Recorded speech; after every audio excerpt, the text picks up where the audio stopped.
Hey, welcome to ActionCast. Retention is the topic today, and it is the thing that we all focus on hiring. We all focus on this. But at the end of the day, one of the key metrics that you need to be tracking in your business and that indicates the health of wherever your home care agency is at, no matter what your revenue level is, no matter what it is, that is caregiver retention. And that's the subject of today's ActionCast.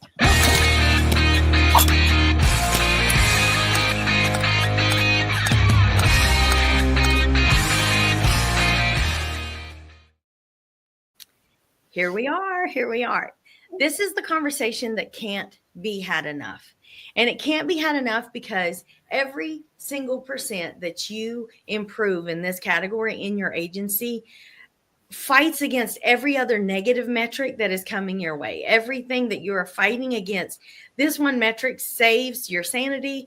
It can save your revenue. It can save your profitability. It is the key for so many things. And as much as home care talks about the desperate hiring and the desperation hiring and what is the best platform? Is it Indeed? Is it that? And we don't realize how the noise of that conversation can be handled and mitigated just by improving that bottom line number of caregiver retention. So that is the conversation we're having today. And in order to have that conversation, we are going to talk to someone who knows what they are talking about. And this is Sherry. And that's if you ever want really good, if you want knowledge, you can talk to anybody. If you want wisdom, you need to talk to somebody that has lived and earned that wisdom. So there's a big difference between just knowledge and wisdom. And Sherry brings both knowledge and wisdom by having over 20 years in home care. Sherry, I'm going to go through this, but I will mess up the you can wipe up behind me as I do this, because her list of attributes are way longer than most. But she has over 20 years as a home care agency owner. She has many more years in the home care and tending field, like that whole field of study. She has her company won best. Oh, wait a minute. I've got a list. I'm looking at this one because I want to get this one. Her company best of home care employer of choice for 2025. That means after all those years and all that, I'm tired of this and having to pull through that, over 20 years in the business, she has built her agency to where it's improving. It's not on cruise. It's not on autopilot. Her agency is aggressively improving every day. And that's why this is a conversation that I needed to have and you needed to hear. So welcome to the conversation, Sherry. Thank you. Thanks for having me. I appreciate it. And I hope I can share some of my wisdom because I have a lot of years of experience in this. And we've made mistakes, like everybody will make mistakes. I think that's the beauty of this, is that this isn't this is a box that I bought. This isn't a bag in a box agency, and I bought it and they already had all these systems in place. You have worked through the trial and error of, man, that didn't work, or realizing, we need to do something about this, or seeing yourself improve and recognizing the importance of that improvement. We talk to home care owners a lot of times that one thing they say is, well, I felt accidentally successful. And part of feeling accidentally successful, it's not that you're not doing things right. It's that you don't have the ability to, from a macro vision, see what you're doing right and able to scale and repeat it. You don't have one agency, you have multiple agencies across 5 counties. You have 3 agencies across 5 counties, and you're aggressively seeking to grow. So it's not just like a one-hit wonder of, this is an isolated incident where I found a core group of people that I pull from. You're pulling from a large area. You're doing all that. So to open up the conversation, has in that long track record of being a home care owner and improving, has caregiver retention always been that thing that was a bottom line important thing to you? Or has it been one of those things that as you grew in your wisdom as an owner, you recognized this is important and I need to really dial in on this? Well, I think we have to look back to when we started, and we started in 2000. So back then, caregiving wasn't to the extent that caregiving is today. So in the very beginning, we started hiring our employees. Care retention was not an issue. It was more or less like everybody was ready to come out and help their loved ones or help their neighbor or, someone who's on one of the waiver programs or whatever it may be. And people really enjoyed what they were doing. Not that they don't enjoy it today, but back then it was a little bit different. And we were smaller, of course. So when you're smaller, it's easier to maintain retention because at that point, I knew every single employee. Today, I know their names, but to sit down and have a conversation with them, I don't have the ability to do that like I did back then. And that is really, really important when you're looking at retention. That's awesome. So, okay, so at the time, retention just came natural. I have the privilege of knowing you. We're together in Action Leaders, so I know your personality and that you're just somebody that someone would naturally want to sit down and talk to. You have that, like you're a friendly person, and so that probably really was a great asset when you were first starting. Mm-hmm. But like you said, there comes a time when you're not the one doing the interviews and you're not the one making those hiring decisions. So as an owner, what did that adaptation look like? Like, did you have this moment where your retention rates started dropping when you had to move away from that? I think when I look at the big picture, my director of operations has been with me for, well, it'll be 24 years this year. So she's been with me a year into the business. I hired her and she shares my vision. So, and we've built the culture to what we want our company to represent. And we are a very family oriented business. Mm-hmm. So when you go to each of our branches, branches, they have that same culture because that's what we teach part of our management team to be. They have to be very engaging. You have to be engaging as a staffing coordinator. You have to be engaging as a branch owner, branch manager, and when you're doing the hiring and the training, you have to be engaging from day one out. So that's something that we've always talked about. And one of the most crucial factors, I believe, in retention is to make sure they have a strong sense of belonging and purpose. If that employee is in your business and you look at your business as a staffing agency, you are not going to retain those employees. Home care is not a staffing agency. It starts from day one. So I think it's really important from the day you do the interview that you tell them, what your expectations are and the culture of your business, and they buy into that from day one before they even come on for training. That's awesome. And that speaks to how, like, you dial into it early. Like, this isn't something you try and build in later. What you talk about, you train your management for it. Do you have one director of operations? We have one director of operations, yes. You have one director of operations for all your locations. Mm-hmm. So what does that look like in hiring, especially because I assume this is more like your management staff is the one that carries the ball here as far as like making sure that stays. What does that look like when your director of operations, your hire admin are hiring those positions? Is it like questions? Is there a personality survey? How do they drill into that? Or have you just through culture kind of said, this is what is it like an expectation that grows within the culture? How do you do that? I would say, let me step back and say, I actually asked this question as I was preparing for this today. I asked my management team, they've all been here for a long time. So what is one of the reasons you have stayed with us? And it comes back to, they feel it's the culture and it's the trickle down effect. So if you're an owner and you come into your business every day, and this is not easy, but if you come into your business every day with that mindset that this is going to be a great day and you're positive, that your employees will follow that. But it also has a lot to do with training. So I have quarterly trainings with my managers. We meet every quarter. We go over what's working, what's not working. And we also go over, where our challenges may rise or lie. And we start brainstorming at that point. So I'm not the one that comes up with all the ideas. We collaboratively do that. And one of the things in coming through the ALE, We actually, now we'd been in business for 23 years then. And I said to them one day, you know what? We need to reinvent ourselves. We need to reinvent our training program.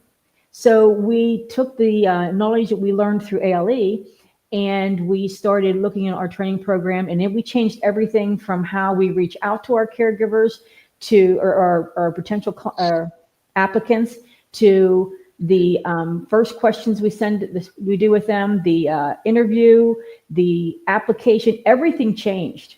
Everything. We revamped the entire thing after 23 years. And it was really refreshing. So you can't go in business thinking what you did 10 years ago or 5 years ago is going to work this year. You always have to reinvent yourself. And by doing that, we retrained them on how to actually do the interviewing process and what to look for, the right fit caregiver. And we've talked about that a lot, and that's really important. You have to make sure it's not someone who's just looking to collect a paycheck. And if it's someone who you know from the very beginning, if it's someone who's looking for that paycheck or someone who really wants to take care of individuals and be part of your team. That's awesome. And I will say, I think one of the bravest things I've ever heard is to hear somebody say, after 23 years and doing it successfully, this wasn't a broken system. Like, that takes a lot of guts to take a system that's not broken in a world of broken systems. Mm-hmm. There's a lot of businesses that are hanging on to their 35% retention rate and thinking they can't give it up, and they're holding on to it with gripped fists. But to take something that already had a really positive thing and to be willing to reinvent it. And like you said, even though there was nothing wrong with it, freshening things and looking at stuff from a different perspective can totally energize a team. It does. And even they didn't realize they needed. Mm-hmm. That's the key, Kathy. That is the key, because even though it worked, and it worked very well, mm-hmm. but even though it worked, we had to change something because we felt like we were starting to become stagnant. And that can happen, especially in the management team. So we had to think of something to do, and this was the perfect project, and it actually has been very beneficial to us. So I'm really pleased with that. Yeah, awesome. That's all. I knew that you had changed a few things, but I didn't know you rehauled. I'm impressed. I'm dying to go down that road, but I'm not going to stay right here. Stay in my lane. Stay in my lane. Yeah, stay in your lane. Yeah. So I'm serving the home care owners here, not my own tangent. I have to remember that. So, but anyway, so what is? I am re-navigating myself too. Okay. So, what do you think that things that make you've talked about your director of operations, your management team, I don't want to say personality type, but a avatar of a caregiver that you're looking for that works well within your agency. Mm-hmm. So there's a lot of bits and pieces. Do you actively have things in place like, sending out things for caregiver appreciation, for doing to make them feel appreciated? Are you aggressive with those kinds of campaigns? Or is it more something that it's just very much rides on the culture of the business? We're very much about that. But I think before we even get to that part, we have to go back to that sense of belonging and purpose. So their work has to be meaningful. So if I'm hiring somebody and I'm going to give them a care plan, and they're going to go out and they're going to see Mary Jane, and they're going to see her Monday through Friday, 4 hours a day, and they're going to clock in, they're going to clock out. Mary Jane, all the care was done, and she goes home. That's fine and dandy. I call that a staffing agency. We are not that. We want that caregiver to buy in. We are there to take care of that consumer. We are there to identify changes in condition. We are there to assist the family when they may need it. And when that caregiver calls us and says, I noticed that Mrs. Jones' ankles are starting to swell, we don't say, okay, we'll have the family call the doctor. No, we call the physician unless the caregiver has been with us for a long time and they feel comfortable. Then they call the physician, okay, and let the physician know. Or if once we call the physician, we call that caregiver back and give them a report. Because if I don't keep that caregiver engaged, there's no purpose.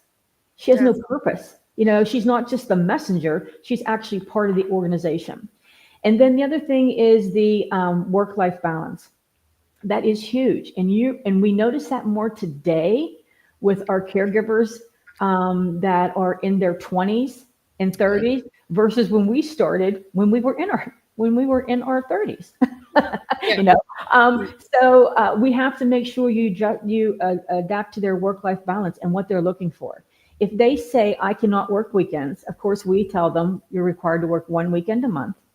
But that doesn't mean we call them every Saturday when there's a call off, because that's disruptive to them. And they become, it brings their morale down. And when their morale comes down, then that's infectious. So we want to make sure that, you know, the morale has to stay up, and don't reach out to somebody who's already told you, I can't do that. And then when you do reach out and someone says, yes, I can help you. Well, don't just send them to the case. You have to make sure that once they complete that case, we follow up with a thank you. Thank yous in this world and kindness go a million miles, but everybody looks at it as, well, that's just something simple. It's not just simple, it's meaningful. So when it's meaningful for that caregiver, that's what's most important, because they know that we really do care about them and we really are grateful for what they've done for us. And then the other thing I have to say is the work-life, not the work-life balance, but the growth opportunities. When you have an agency that is the size of ours, we've always said, if you have not been a caregiver, then you cannot be a scheduler. And if you've not been a caregiver, then you cannot be the assessor. Everybody in our agency has done caregiving. It may be somebody that I've hired from the outside, but before they started that position, they went out and did caregiving. Because you don't understand the caregiver unless you've done the job, and it is not easy. So when I first started, I was a caregiver. And then when Amy came on, she was a caregiver. And then we just kept building. And I believe we built a very successful organization because everybody knows how to relate to everybody else. And that culture of being empathetic to our caregivers. Most of our caregivers, probably like many agencies, these are single moms. Mm-hmm. They're trying to take care of their children, and they have challenges. And when they have those challenges, our doors are open. You can come in here and talk to us anytime. We're not therapists, but we're supportive. And I think that that's really, really important. That is really important. And it touches me because you said that, especially the first part where you're talking about when they report something or you follow up with the doctor or even your seasoned employees, they have an opportunity to do it themselves. As much as, and we were actually joking about this before we started, as much as we don't want to be, as an industry, considered a sitter service, we treat our caregivers like sitters. Yeah. Like like the industry itself, we don't want to be seen as that. Right. But yet we want to treat those who work with us like that's what they are. And sort of minimize can you just be there? Can you just show up? Can you just do this?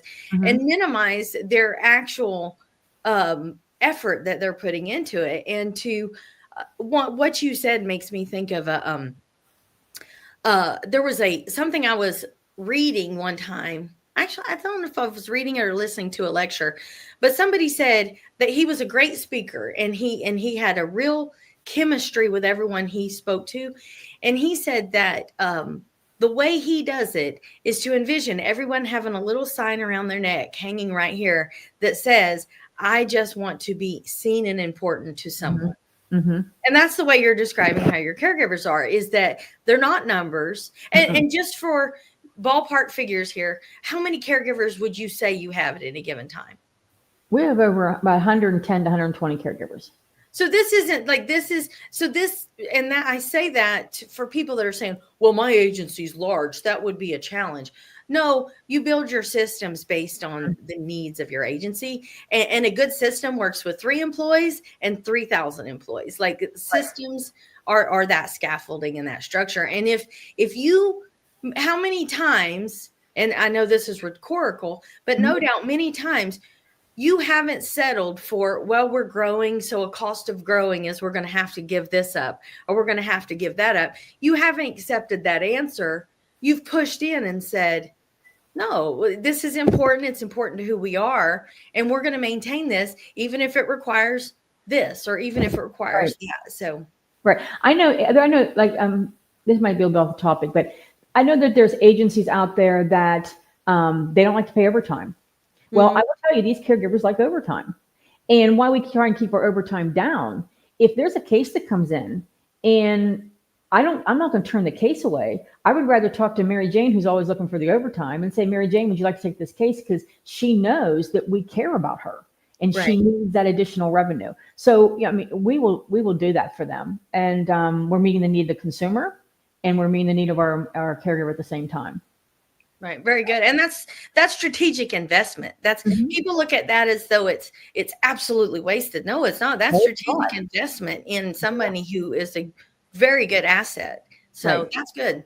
There's a lot it's not a waste, because if they go to the company down the road, they're probably they could staff them 60, 70 hours a week, which is ridiculous, but they could do that. And if they do, they're just going to treat them like a number. Right. Here we don't do that. So she stays. I mean, I have caregivers that have been with me since 2002. I mean, these are older caregivers, but they're still with us and they don't want to quit, and as long as they're able to do the job, we just adapt to the consumers that they can see.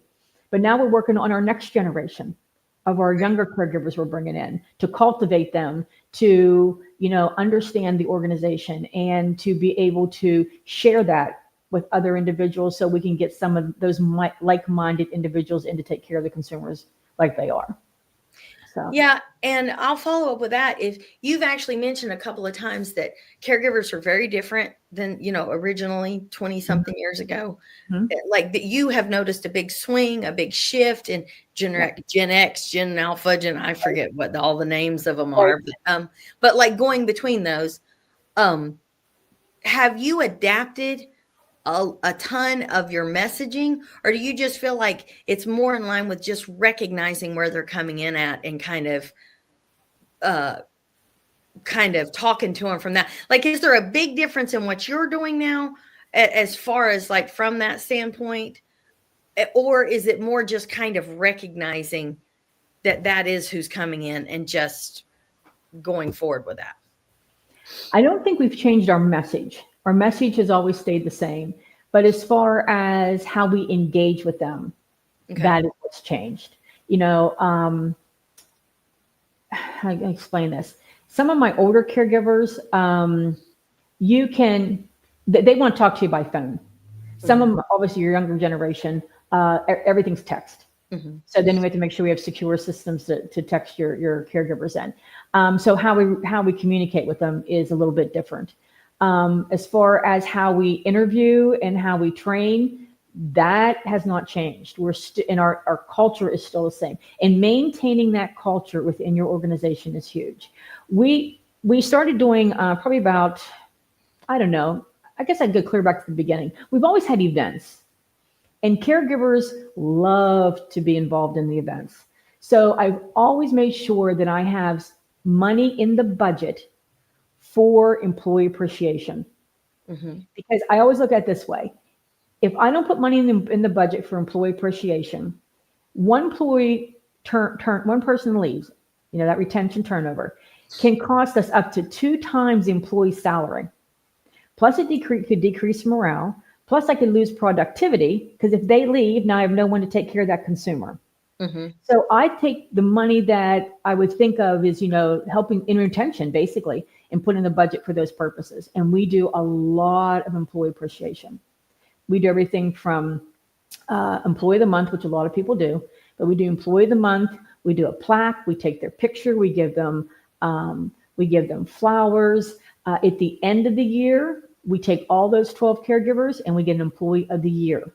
And oftentimes they are the ones that are nominated for Employee of the Year for the Pennsylvania Home Care Association. So that's our process in doing that. We do a lot of giveaways in the office. So when we have like our holiday events, we celebrate all of our holidays, and we have holiday events, they come in and when they sign in, there's a number. We take those numbers and we put them in a container. And we pick a number. You might get a spa basket. For Valentine's Day, we did a spa basket, and then we did two flowers. In our Fayette County office, she did a really nice basket down there. So we always do something that that makes them feel a little bit more special. And if you come in the office and you don't win the basket, they're still happy to be here. They like to come in and talk to us. And what's really important is when they come into your office for those events, you get up from behind your desk and you go in and you talk to them. It's not just them and the staffing coordinators. It is them, the staffing coordinators, and the branch manager. It's up here, it's them, the staffing coordinators, and I'll go in and just say hi. I don't have to sit down there for like an hour, but I'll stop in and say hi to everybody. So that's always been real important to us. And then I'm trying to think of a couple other things we do. Of course, benefits are important, but your benefits are not going to hold the employee in your company. They'll go down to ABC and they have the same benefits that you have. So that's not really a big thing. But I have to say throughout the years we've done some pretty large events. And while we do trainings every year where we gather all the caregivers together and have an annual training. And now we're doing quarterly trainings via Zoom. And it's not mandatory for the quarterly trainings, but it's amazing the number of employees that come on because they want to feel part of that engagement.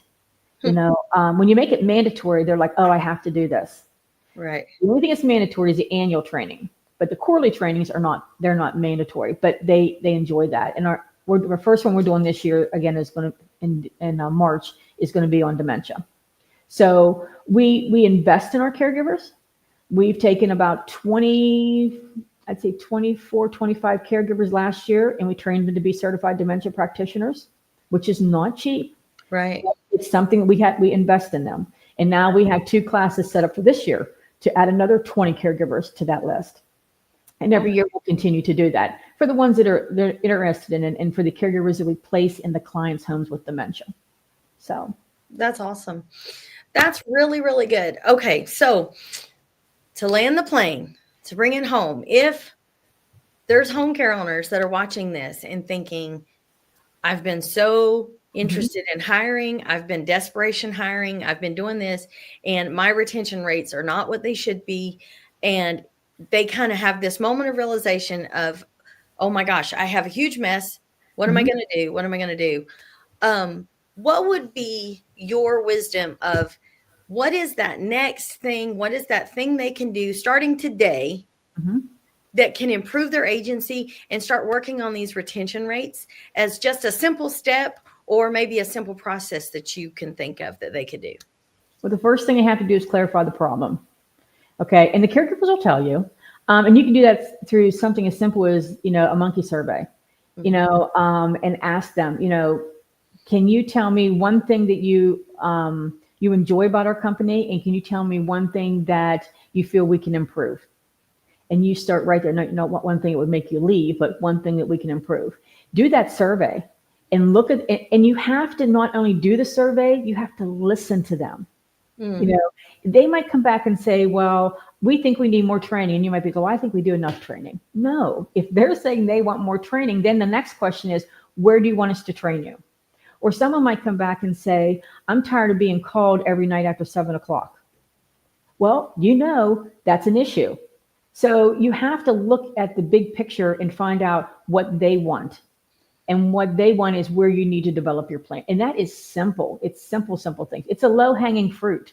Everything from there on is find out what the issue is, meet with your management team or yourself. If you're the only person and you're doing the scheduling and you're very new, let's say it's you and one scheduling person, and you're just trying to get your agency off the ground. And it's been 2 years of chaos of constantly people leaving. You've got a problem, and you have to step back and take a moment to find out where the issue may lie. But then you do your small things after that. You do your simple thank you cards. You make sure the caregivers aren't disconnected from management. We always do caregiver check-ins. And this year, what we started doing was a 2x2x2, where we have one person in the office that's calling every single caregiver. Actually, my staff development person I just hired is calling every single caregiver, and we have a list of 5 questions. And then I have somebody calling every single consumer, and she has a list of questions. And just the fact that you're talking to them and you're asking them what their opinion is, it is just invaluable. It's really the heart of who we are. We want to know What can we do to make your job better? And we want to listen to them. So I think those are really, really important things to do. It's not expensive, guys. It's not. It's simple, and you have to set the time aside to do it. That's awesome. And it goes back to being seen. It goes back to letting them know you are seen. And because you get this pendulum swing of owners that treat caregivers like an asset, like, like a number on a page. And then you get the other swing of owners that want to treat them like their clients. It's our passion and our purpose.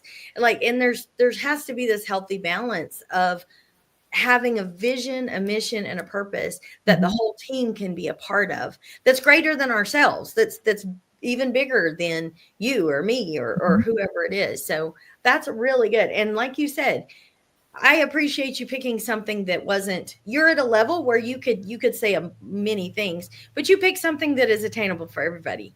And I truly appreciate it. It's 100% attainable. It's not hard. You know, I think everybody in home care goes out looking for the big answer. Right. You know, we're like, we want that answer. What's that answer to sales? What's that answer to, retention?